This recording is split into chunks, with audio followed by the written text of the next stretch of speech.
Assalamualaikum warahmatullahi wabarakatuh. Kami dari kelompok 2 ingin mempresentasikan tentang bab investasi pada instrumen ekuitas yang beranggotakan saya, Cindy Novitasari, NIM 4022000081 dan rekan saya, Siska Amelia, NIM 4022000082. 1. Karakteristik investasi pada instrumen ekuitas. A. Definisi instrumen ekuitas dan investasi pada instrumen ekuitas. Menurut PSAK 50 Revisi 2014, instrumen keuangan, penyajian instrumen ekuitas adalah setiap kontrak yang memberikan hak residual atas aset suatu entitas setelah dikurangi dengan seluruh liabilitasnya. Investasi pada instrumen ekuitas mencerminkan kepemilikan atas saham yang diterbitkan oleh entitas lain. PSAK 50 Revisi 2014 dinyatakan bahwa investasi pada instrumen ekuitas yang diterbitkan entitas lain memenuhi definisi instrumen keuangan, yaitu aset keuangan. Pihak yang memperoleh kepemilikan saham disebut investor, sedangkan pihak yang menerbitkan saham disebut investi. Karakteristik saham. Menurut Undang-Undang 40 Nomor 40 Tahun 2007 tentang perseroan terbatas, saham memberikan hak kepada pemiliknya untuk 1. Menghadiri dan mengeluarkan suara dalam rapat umum pemegang saham atau RUPS. 2. Menerima pembayaran dividen dan sisa kekayaan hasil likuidasi. 3. Menjalankan hak lainnya berdasarkan undang-undang ini. C. Pengaruh signifikan. Pengaruh signifikan adalah kekuasaan untuk berpartisipasi dalam keputusan kebijakan keuangan dan operasional investi, tetapi tidak mengendalikan atau mengendalikan bersama atas kebijakan tersebut. Pengaruh signifikan oleh investor umumnya dapat dibuktikan dengan satu atau lebih indikator berikut. 1. Keterwakilan dalam dewan direksi dan dewan komisaris atau organ serta di investasi. 2. Partisipasi dalam proses pembuatan kebijakan termasuk partisipasi dalam pengambilan keputusan tentang dividen atau distribusi lainnya. 3. Adanya transaksi material antara entitas dengan investi. 4. Pertukaran personel manajerial. Atau 5. Penyediaan informasi teknis pokok. 2. Metode akuntansi atas investasi pada instrumen ekuitas. Metode biaya dan nilai wajar. Dalam PSAK 55 Revisi 2014, aset keuangan berupa investasi pada instrumen ekuitas diukur pada nilai wajar, sedangkan investasi pada instrumen ekuitas yang tidak memiliki kuotasi dan tidak diukur pada nilai wajar, karena nilai wajarnya tidak dapat diukur secara andal, dapat diukur pada biaya perolehan. Pada metode biaya, investasi diakui dan diukur sebesar biaya perolehannya, sehingga jika tidak terdapat penambahan atau penjualan sebagian atas investasi tersebut, maka nilai investasi tidak akan berubah dan disajikan juga sebesar biaya perolehan, karena acuan pengukuran dan penyajian adalah biaya perolehan, maka disebut dengan metode biaya. Sementara itu, pada metode nilai wajar investasi pada awalnya diakui sebesar biaya perolehan, namun selanjutnya diukur pada nilai wajar dan disajikan juga pada nilai wajar tanggal pelaporan. Oleh karena acuan pengukuran dalam penyajian adalah nilai wajar, maka disebut dengan metode nilai wajar.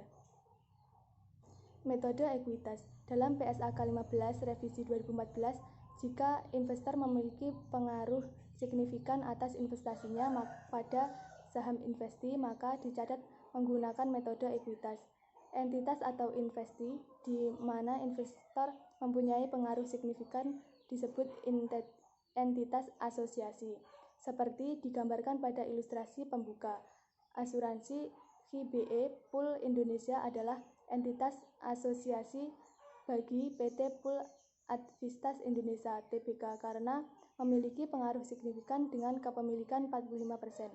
Pada metode ekuitas, investor pada awalnya diakui sebesar biaya perolehan, namun selanjutnya diukur dan disajikan sesuai dengan nilai ekuitas entitas asosiasi secara proporsional, karena acuan pengukuran dan penyajian atas nilai tercatat investasi adalah nilai ekuitas entitas asosiasi, maka disebut dengan metode ekuitas jika sebagian dari investasi tersebut diklarifikasikan sebagai dimiliki untuk dijual sesuai PSAK 58 atau Revisi 2009. aset tidak lancar yang dimiliki untuk dijual dan operasi yang dihentikan. Maka sisa yang tidak akan dijual tetap menggunakan metode ekuitas sampai penjualan. Sebagian tersebut terjadi dan mengakibatkan hilangnya pengaruh signifikan. Selanjutnya presentasi akan dilanjutkan oleh Siska Amelia. Baik, saya akan melanjutkan presentasi dari teman saya Cindy Novitasari. Yang ketiga yaitu alokasi selisih atas biaya perolehan investasi. PSAK 15 revisi 2014 menyatakan bahwa pada saat perolehan investasi, setiap selisih antara biaya perolehan investasi dengan bagian entitas atas nilai wajar neto aset dan liabilitas teridentifikasi dari investor dicatat dengan cara sebagai berikut. Yang pertama, goodwill yang terkait dengan entitas asosiasi termasuk dalam jumlah tercatat investasi. Amortisasi goodwill tersebut tidak diperkenankan. Yang kedua, setiap selisih lebih bagian entitas atas nilai wajar neto aset dan liabilitas teridentifikasi dari investor terhadap biaya perolehan investasi dimasukkan sebagai penghasilan dalam menentukan bagian entitas atas laba rugi entitas asosiasi atau ventura bersama pada periode investasi diperoleh. Contoh 2.4 alokasi selisih atas biaya perolehan investasi. Pada tanggal 10 Januari 2015, investor B memiliki investasi dengan kepemilikan 40% atas saham investor. Biaya perolehan investasi tersebut sebesar 430 juta dan ekuitas investor saat itu terdiri dari saham biasa dan saldo laba yang masing-masing nilainya 800 juta dan 200 juta. Selama tahun 2015, investor membagikan dividen pada tanggal 1 April sebesar 40 juta, melaporkan laba bersih sebesar 100 juta. Nilai tercatat aset dan liabilitas teridentifikasi pada umumnya sama dengan nilai wajarnya, kecuali untuk aset dan liabilitas pada tabel 2.3. Persediaan diperkirakan akan terjual semua pada tahun 2015. Mesin memiliki sisa masa manfaat 4 tahun. Utang bank akan jatuh tempo selama 4 tahun lagi. Langkah pertama adalah menganalisis apakah terdapat selisih antara biaya perolehan dengan proporsi nilai ekuitas dan nilai wajar aset neto. Caranya adalah dengan membuat perhitungan sebagai berikut. Selisih antara biaya perolehan dengan proporsi nilai tercatat ekuitas investor diferensial adalah 30 juta. Selisih ini harus dialokasikan terhadap aset dan liabilitas teridentifikasi, yaitu yang berbeda antara nilai tercatat dan nilai wajarnya. Dalam hal ini adalah persediaan tanah, mesin, dan utang bank. Jika masih terdapat sisa atas alokasi, maka diakui sebagai goodwill. Alternatif untuk menghitung goodwill adalah dengan membandingkan biaya perolehan dengan proporsi nilai wajar aset neto investor. Jika nilai tercatat aset bersih atau ekuitas sebesar 1 miliar dan selisih nilai wajar dengan nilai tercatat keseluruhan adalah 35 juta, maka nilai wajar aset neto menjadi 1.035.000 rupiah. Nilai goodwill adalah 430 juta dikurangi 414 juta, 40% dikali 1 miliar 35.000 sama dengan 16 juta. Langkah selanjutnya adalah membuat jurnal selama tahun 2015 yaitu Jurnal Perolehan Investasi. Pada tanggal 10 Januari 2015, tercatat investasi pada entitas asosiasi di debit 430 juta, kas di kredit 430 juta. Pada saat investor mengumumkan dividen, investor B mengurangi nilai tercatat investasi sebesar 40% dikali 40 juta dengan jurnal. Pada tanggal 1 April 2015, piutang dividen dikredit 16 juta, investasi pada entitas asosiasi untuk mencatat pengakuan piutang atas pembagian dividen dikredit 16 juta. Pengakuan laba bersih oleh investor mengakibatkan nilai ekuitasnya meningkat, sehingga investor juga meningkatkan nilai tercatat investasinya sebesar 40 juta. 40% dikali 100 juta dengan jurnal. Pada tanggal 31 Desember 2015, investasi pada entitas asosiasi didebet 40 juta. Bagian laba atas entitas asosiasi untuk mencatat pengakuan bagian laba atas entitas asosiasi dikredit 40 juta. Amortisasi atas alokasi kepersediaan dilakukan sekaligus karena persediaan diperkirakan terjual semua pada tahun 2015. Alokasi atas persediaan bernilai positif sehingga amortisasinya bernilai negatif. Amortisasi negatif berarti dilakukan dengan menurunkan nilai tercatat investasi dan sebaliknya. Berikut jurnal terkait amortisasi sekaligus atas alokasi kepersediaan. Pada tanggal 31 Desember 2015, bagian laba entitas asosiasi didebet 2 juta, investasi pada entitas asosiasi mencatat amortisasi atas alokasi terhadap persediaan dikredit 2 juta. Amortisasi atas alokasi ke mesin dilakukan selama 4 tahun, yaitu 4 juta per tahun. Alokasi atas mesin bernilai negatif sehingga amortisasinya bernilai positif.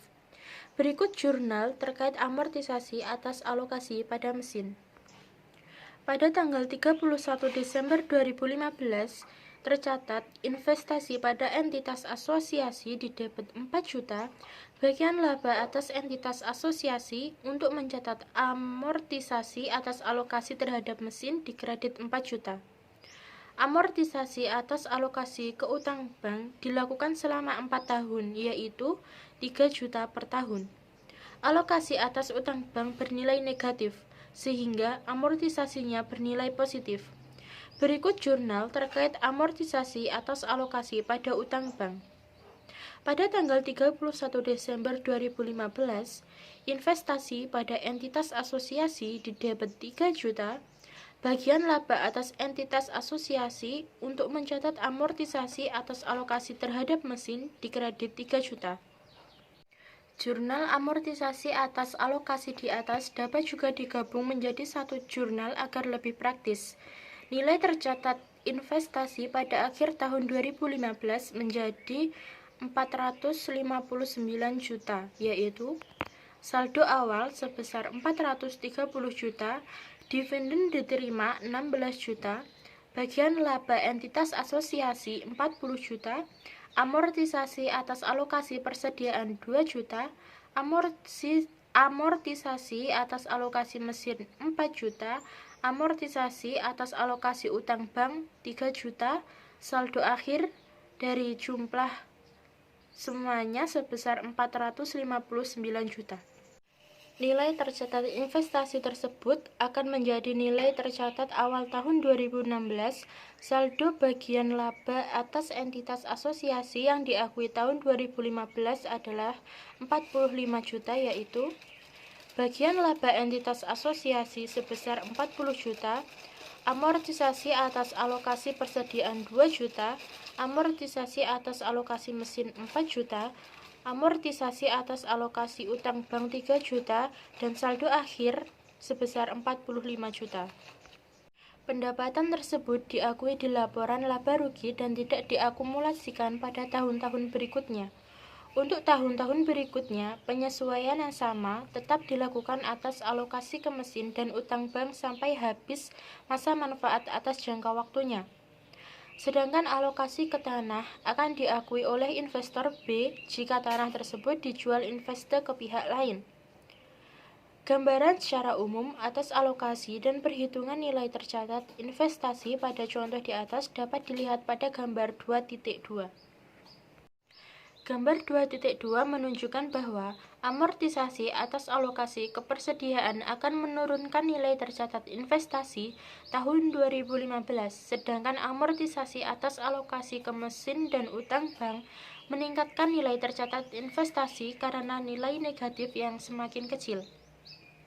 proporsi atas ekuitas investor meningkat 24 juta, 40% dikali 100 juta dikurangi 40 juta karena pengakuan laba bersih dan dividen oleh investor.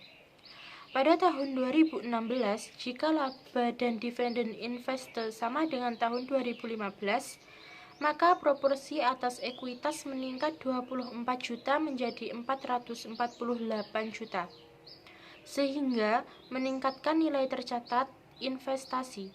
Amortisasi atas alokasi ke mesin dan utang bank juga meningkatkan nilai tercatat investasi karena nilai negatif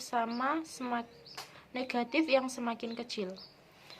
Sekian presentasi dari kelompok 2. Jika ada salah kata kami mohon maaf. Wassalamualaikum warahmatullahi wabarakatuh.